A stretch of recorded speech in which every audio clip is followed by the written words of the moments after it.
Ndabaye kaze mu gihano cy'amasengesho mushikizwa na mwene so Habimana Jibril. Uno munsi kaba dufise umutumire reka ndamubahe idondoro. Yego murakoze cyane kuduha kaze mu gihano cy'amasengesho. Nkaba nitwa Ndayishimiye Bertrand. Yego Imana ishimwe. Imbere yuko dufata umwanya wo kurimura kwijambo ryo no munsi no gusenga no dufata umwanya muto dusenge kansabe adufashe Bertrand dufashe umwanya wo gusenga twitegurira ijambo ry'uno munsi hamwe n'amasengesho y'uno munsi. Yego murakoze cyane. Reka bariko dukurikirana muri kano kanya dufatira hamwe n'umwanya wo gushimira Imana bwa kino kiganiro n'umwanya tugiye kwinjiramo mwiza wo gusenga. Data mu izina rya Yesu Kristo turagushimiye cyane uyu mwanya mwiza duhaye kugira ngo dushobore gusangira n'abakunzi ba televiziyo Hitaje ijambo ryawe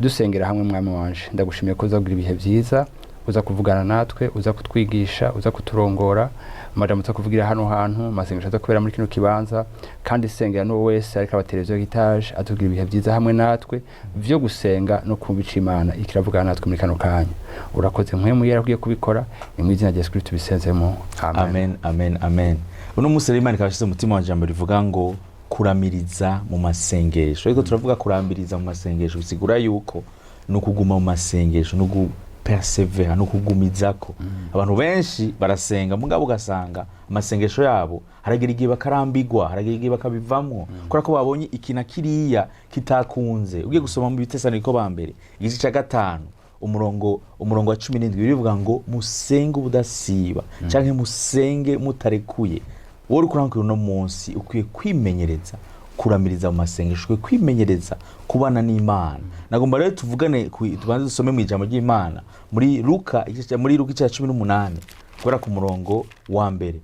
Bibiri tubwira ngo abacira umugani wo kubigisha ko bakwiye guhora basenga ntibarambigwe. Iyo tuko turavuga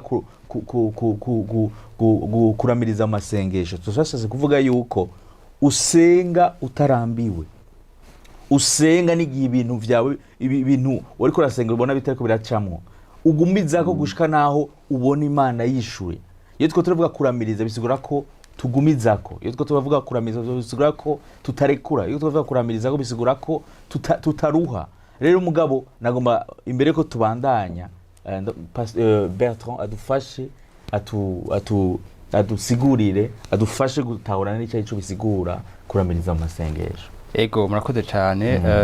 Nkuko mwaje kwivuga muri ijambo ry'Imana muri Luka 18 ku murongo wa mbere ngo abacira umugani wo kubigisha ko bakwiye guhora basenga ntibarambirwa. Ngerageje gato kuvuga iri jambo kuramiriza. Kuramiriza mu yandi majambo uravye mu Gifaransa rivuye muri verbe bivuga persévérer. Persévérer c'est le fait de dire, de continuer, d'en dire. Urumva ni ikintu gifata umwanya, ni ikintu dakurako, ni ikintu kibandanya kidahagarara. Nico bita persévérer. Ugiye kuraba persévérance muri Kadindo tuvuga ngo c'est la qualité d'une personne qui poursuit ses objectifs sans relâche malgré les difficultés ou les obstacles. Bisigura ngo nico kintu ciza niyo qualité y'umuntu akurikira intumbero ziwe atarekuye kandi arafise ibimukikuje vy'ingorane canke bishaka kumutegera bwashike ku ntumbero yiwe mugabo ntarekure. Ni ikintu gikomeye cyane gose. Rero uri kuravuga uno mugani twe twasoma hano ngo umugani w'umucamanza agabitanya avuga ngo abacira umugani wo kubigisha ko bakwiye guhora basenga ntibarambirwe. Arababwira ati mu gisagara habaye umucamanza adatinya Imana ntagira isoni ku bantu. Urumva umucamanza ntiyatinya Imana kandi nta isoni yarafise ku bantu. Muri ico gisagara hari umupfakazi. Umupfakazi ni umuntu womenga ari faible. Ni umuntu society ibona umengo arafise faiblesse mu buzima kubera hari ikintu yatakaje mu buzima. Urumva hari umucamanza agabitanye ahuye n'umuntu umengo ari faible. Hagacavuga hano ngo muri ico gisagara hari umupfakazi aza kuri we kenshi. Bavuga ngo yaje kuri we kenshi, ntiyaje rimwe, yaje kuri we kenshi.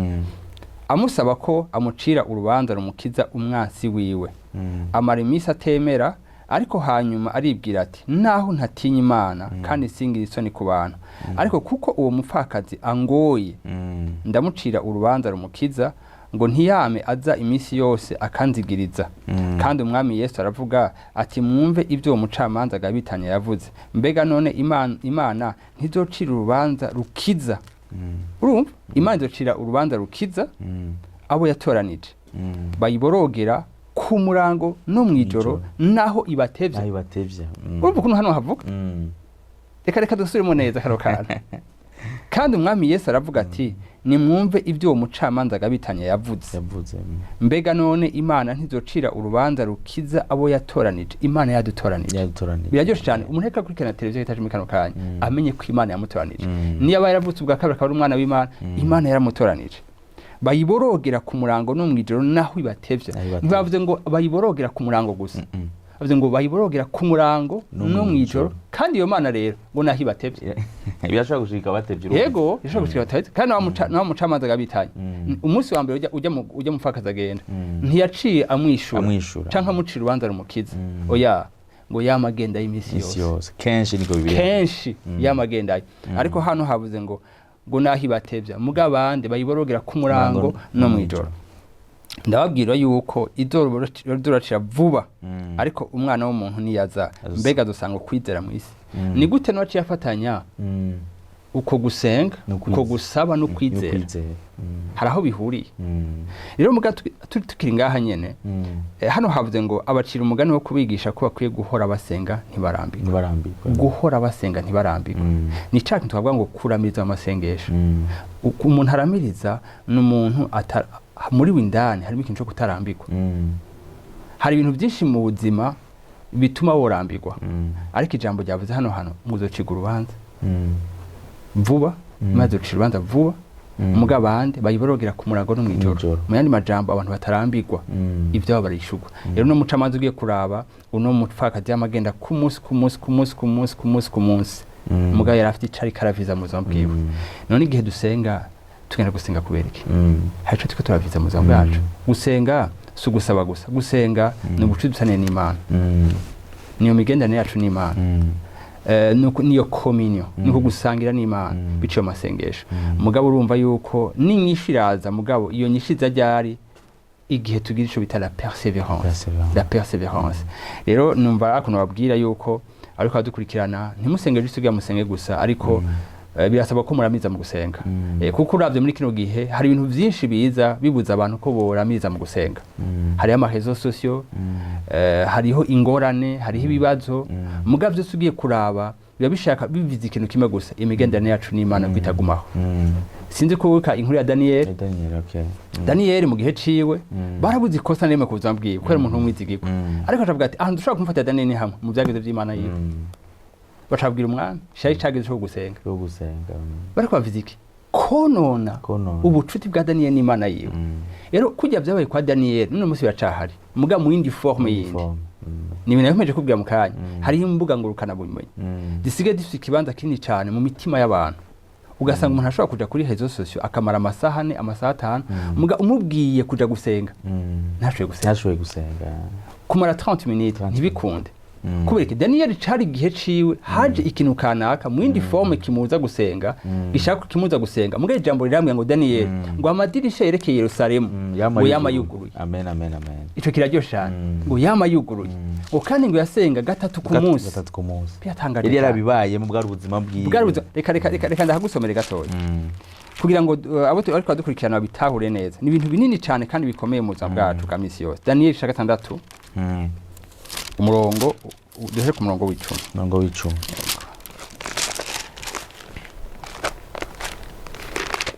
Daniel 6:3 umurongo w'icumi maze Daniel amenye ko ico candiko casinyweko aja iwe kandi amadirisha y'inzu yiwe yerekeye Yerusalemu yama yuguruye akomeza gupfukama ntiyapfukamye rimwe hano havuze ngo akomeza gupfukama gatatu ku munsi abiraryoshe cyane amen uruka ya nkuru yawa mucamanza gabitanye nawo mupfakazi yamagenda imisi yose hacabwa Yesu abwa hepfo ngo bayiborogera ku murango no mwijoro nahi batevye hano havuze rero hano havuze gucyanye ngo maze Daniel amenye ko ico candiko casinyweko aja iwe kandi amadirisha y'inzu yiwe yerekeye Yerusalemu yama yuguruye, akomeza gupfukama gatatu ku munsi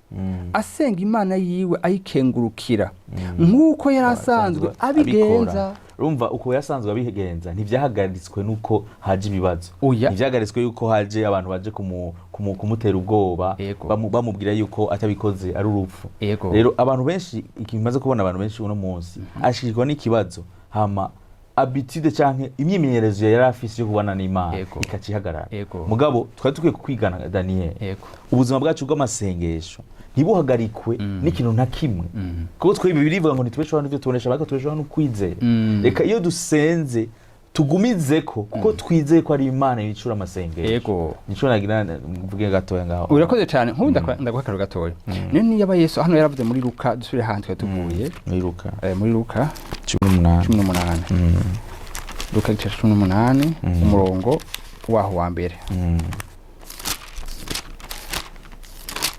Haba bucyanye ngo bashira umugani wo kubigisha ko bakwiye guhora basenga ntibarambirwe. Uravye aya majambo yavuze ngo abacira umugani wo kubigisha ko bakwiye umba kubigisha wo kubigisha ko bakwiye guhora basenga ntibarambirwe. Uravye ijambo Yesu yavuze hano hantu ntiyavuze ngo abacira umugani wo kubabwira ko bakwiye kwama bavugishwa canke bakora ikindi kuvugishwa ni vyiza, kwigisha ni vyiza, ariko yavuze hano ngo bakwiye guhora basenga ntibarambirwe. Uravye ijambo umuntu abwiye ngo iki kintu zo kwa mugikora, uyu muntu umwemera nk'umexpert muri domaine kanaka akubwira ngo kino kintu uzo kwa mugikora imisi yose nturambirwe iki kintu, mugabo ko uzi ko ari mu expert muri iyo domaine ico kintu uvuga ati ujya mu expert muri domaine ayizi kundusha, rero kwambwiye gutyo ni sokre. Kino kintu Yesu yavuze hano hantu ni banga yahaye ishengero cyane gose, ni banga yahaye abizera ko bakwiye guhora basenga ntibarambirwe. Bisigura ko inyuma yo gusenga hari ikintu gikomeye cyane. Amen. Hari ibanga rikomeye cyane. Hari ikintu kimwe mvuge muri Matayo 28 kubera ku murongo wa 40 bitubwira yuko Yesu yaragiye gusenga hama ngo asiga abigishwa birabwira nabo ngumenga bamusenga. Murongo wa 42 bivuga ngo agaruka kubigishwa asanga basinziriye, abaza Petero ati ubwo ntimurushe mubana amaso nanje n'isaha imwe? Nimube maso musenge nimuje mu mosha mabi. Yesu yagiye gusenga bwagejanye n'abantu, abo bantu ntibariko barasenga kandi bajanye gusenga. Yesu arababwira none ntimurushe mubana nanje n'isaha imwe. Abantu benshi ntibazi yuko gusenga arico kintu ca mbere gikomeye. Ugiye gusoma muri Yohana 17:3 birivuga ngo ubugingo budashira ngo nuko bakumenya we Imana yo kuri ndongero warungise Yesu Kristo. Ndaburyo ubugingo budashira benshi bavuga ko bafise buhagaze ku migenderanire. Igihe migenderanire ivuyeho, igihe ko kuramiriza mu masengesho, igihe uhagaritse kubana n'Imana, uri kutagaza ikintu gikomeye, ikintu gikwiriye mu buzima bwa Kristo. Rero umukristo adasenga, umukristo aje imbere y'Imana atafise ikimuzanye hama ngo agikoberezeko, uwo mukristo bari karatakaza umwanya, bari karatakaza novuga sense y'ubuzima bwiwe, kuko umukristo adasenga sa n'umukristo ari kariyahura. Niko novuga mu majambo makeya. Gusenga n'ubuzima bukomeye cyane gose. Reka ariko akibazo abantu bakunda kwibaza kenshi, none umuntu yosenga gushika ryari kugira abone inyishu yiwe? Kuko hariyo benshi basenga mugabo ugasanga none ko maze imyaka 3 nsenga muga ntarishuka. Reka ndaguha akarero gasanzwe dusome Matayo 7:7. Kuko ndazi muri kano kanya hano ko bibazo kibazo kuramiriza ni vyiza mugabo bakati none tubwire neza cyema imyaka nsengera ikintu mugasi ndabona inyishu yacu mugabo hari binasenge bica birihuta Matayo 7:7 havuga cyane musabe muzohabwa murondere muzoronka muramutse muzokugururirwa kuko usawe wese ahabwa urondera wese aronka uramutse wese yugururirwa. Hano havuze ngo musabe muzohabwa murondere muzoronka muramutse muzokugururirwa. Hano urabona ingezo zitatu zo gusenga. Musabe muzohabwa udurabe nk'umwana w'iwanje ashobora ati papa ndakeneye amazi kuko akiri umwana cyangwa nkamuvomera amazi nkayamuha n'umwana musabe muzohabwa arashobora kuza kansaba papa impa kandi azi yuko ndabishoboye agenda nkayamuvomera akayanywa. Shibije neza ko ari ntoro sa Imana kera wenge gacibona mugabo no musindazi ko ari nto maze imyaka usengera turabona birashika mugabo sindeka gusenga guminzako mugabo uraho ikintu kimwe umwana wanje yakura gatoya sinja kumuvomera agenda uyavome nawe genda yironderere nivyo musabe muzohabwa murondere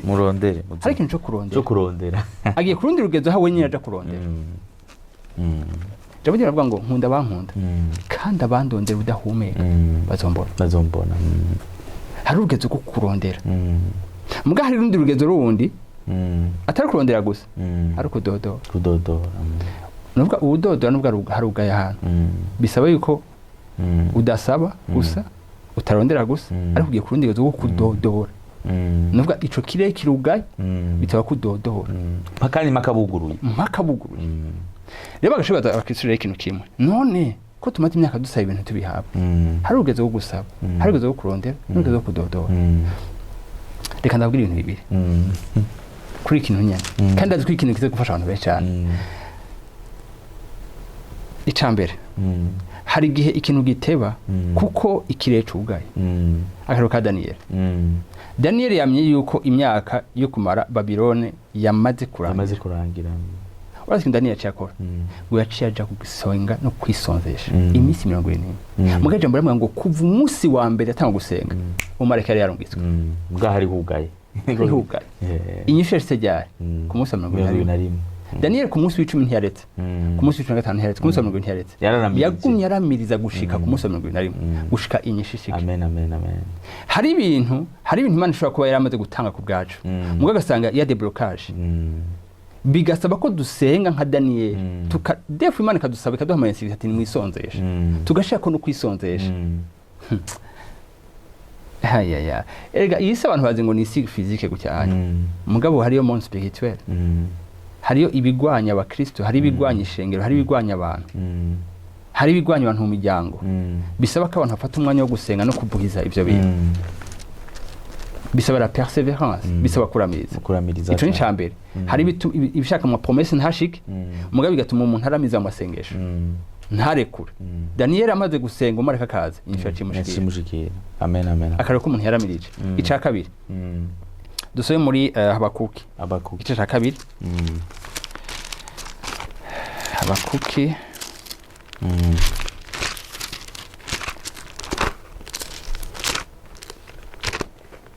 isha kabiri umurongo wa mbere gushaka kuwa gatatu habaho cyane nzohagarara ngavye ku munara wo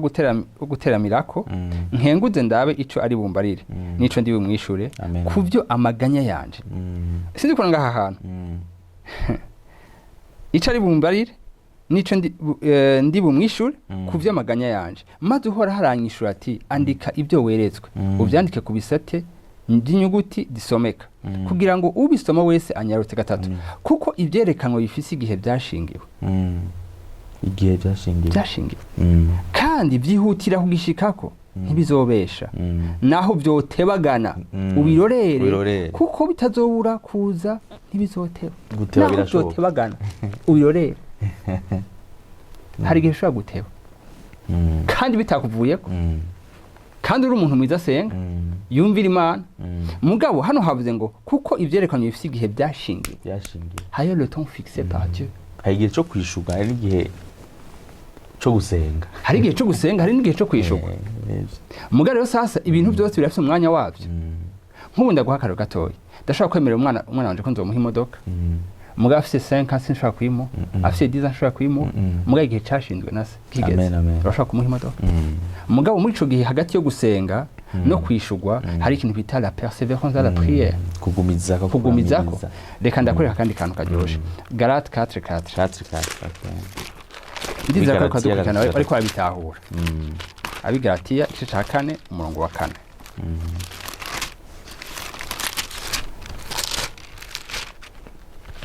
abagucya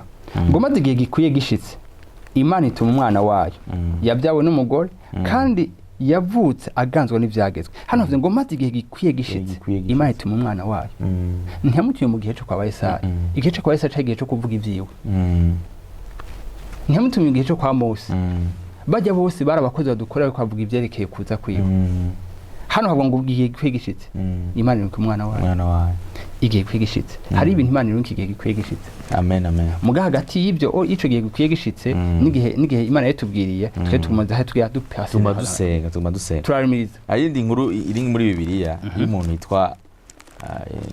yitwa Ana ndabizi nkuru abantu benshi kuyibona biri tubwira yuko Ana yari ngumba ntiyavyara yego mugabo yari afise umukeba wiwe we yari afise abana mugabo wewe ico yari yarize kuja kuririra Imana yari yarize kuja kurondera Imana biri tubwira yuko dusomye ku murongo wa 12 none nashaka dubanza guhera avuga ngo nuko akomeje utyo asengera imbere y'Uhoraho akomeje Eli yitegereza umunwa wiwe kuko Ana yavugira mu mutima akubitwa iminwa gusa ariko ijwi ryiwe ritumvikana nico catumye Eli yiyumvira ko aborewe nuko Eli aramubaza ati uzogera ryari kwa muborewe genda uhebe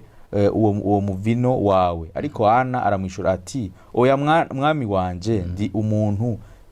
yabonye amagorwa nta muvinyo nanyoye canke ibindi biboreza ariko ndasuka amajonjwa yanje imbere y'Imana ntugire ngo ndi umuntu w'umunyangeso mbi kuko aka kanya kose namye mvugana umubabaro n'amaganya bindengeye maze Eli aramwishura ati nuko niwigire amahoro Imana ya Isirayeli iguhe ico wayisavye Bibiliya tubwira umugore yari afise ikibazo mugabo kugira ikibazo ntivyigeze bimuhagarika kuramiriza kurondera Imana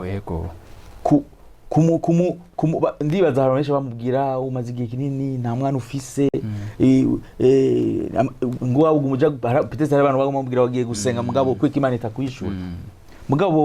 mugabo ikintu Bibiliya tubwira yuko nuko uwo mugore yakomeje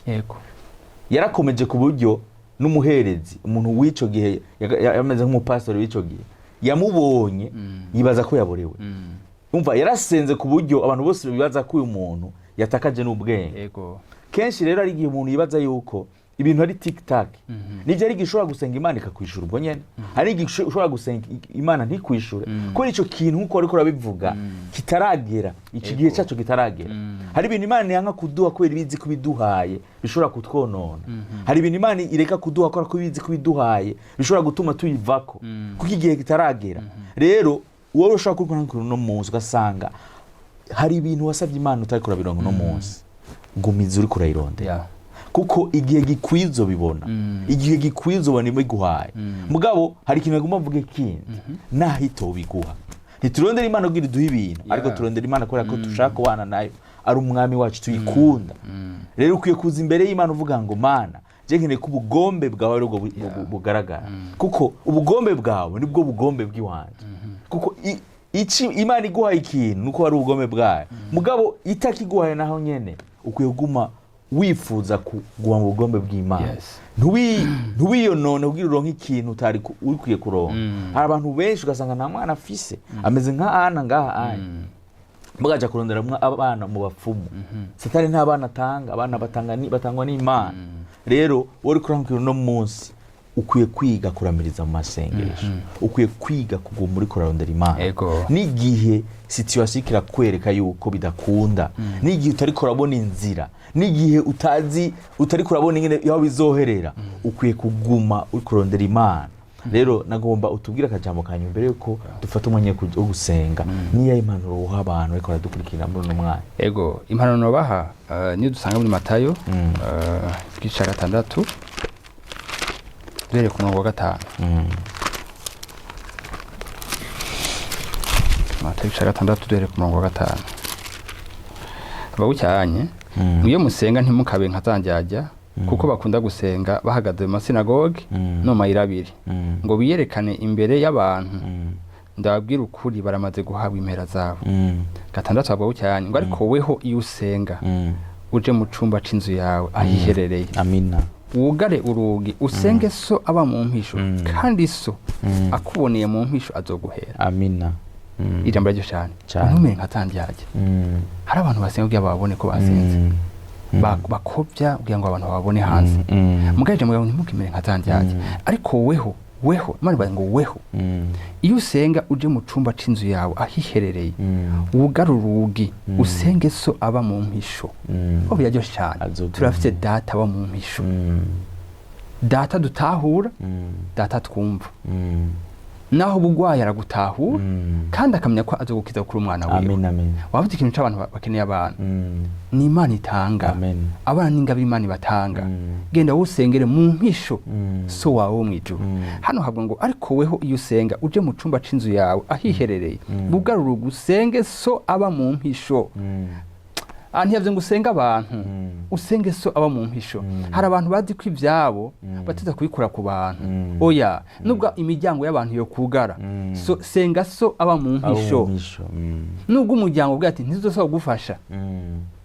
babandi bo hanze bavuga ati waba wahora telefone bakugara ama telefone ijambo ryabwiye ngo senga so mu mpisho akumone mu mpisho azoguhera Bibiliya ryo cyane go turafise Imana itanga impera ku bantu bose basenga nashaka kubwira umuntu akankugara muri kano kanya yuko abantu baratanga mugaye kandi Imana yatanga kandi bitanzwe n'Imana biri mu buntu bwe biraryoshe guhabwa n'abantu mugabe birarushije guhabwa n'Imana murafise so aba mu mpisho mubandanye mu persévérer dans la prière ndazi kugiye gikwiye hari impera amina ndize rero ko no mwanya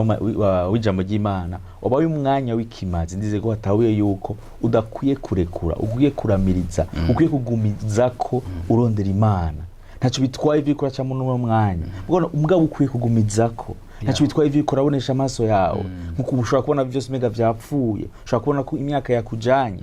ibi nabiri utari kurabironga mugabo ukwiye kuramiriza ukagumako rero no dufata umwanya gusenga uri umukozi w'Imana ndashakaze kudufasha asengera abantu batakaje ivyizigiro barasenze ntibishuwe ushobora kuba ari ikibazo c'umwana ushobora kuba ari ikibazo cyaco cyose wasenze utari kuraronka inyishu ndagomba asengera abantu babaye decouragé bavuye bahevye no gusenga kubera ko batigeze babona inyishu zabo urasengera n'abantu bafise ibibazo basenze batariko barabona inyishu amarani ndaza gusengera abantu bafite ibibazo by'ingwara bashobora kudufasha gusenga ego data muzina Yesu Kristo turagushimiye cyane kuri Imana nziza kandi uri Imana igira neza turagushimiye Imana kuri Imana uri mu mpisho abagusenga kandi ubumva ukabaha impera turagushima kuri umuvyeyi wacu turagushima kuri Abba uri notre père uri umuvyeyi uri source yacu uri soutien y'ubuzima bwacu mwami turagushimiye cyane ko waduhaye gakiza tukaba twaravutse bwa kabiri turagushima ko waduhaye mpemu yera turagushima ko twavutse bwa kabiri igitambara kingira hera mwami caramaze gutabuka mwami uno musi turishikira ukumva ijwi ryacu katwishura nk'abana bawe mwami ndagushima ko kajyo keza waduhaye cyane kuko mwami wumva abana bawe ko barasenga mwami ukabagirira neza ndasengeye mu nteka abateleviziyo itaje muri kano kanya mwami yatakaje inyota yo gusenga yabaye decouragé kubera ubuzima ibyo yaciyemo ndamusengeye mwami umwongera intege mu izina rya Yesu Kristo data ongera intege uwo muntu ariko adukurikira muri kano kanya mwongere Imana inyota yindi yo gusenga mwongere Imana umuriro kandi wo gusenga ndamusengeye Imana mushemu umuriro kandi wo gusenga kandi mwami reka bwa buntu bwawe butuma dusenga mwami bumube ko muri kano kanya ndasengeye umuryango mwami wahebye gusenga papa wongere Imana ingufu zo gusengera hamwe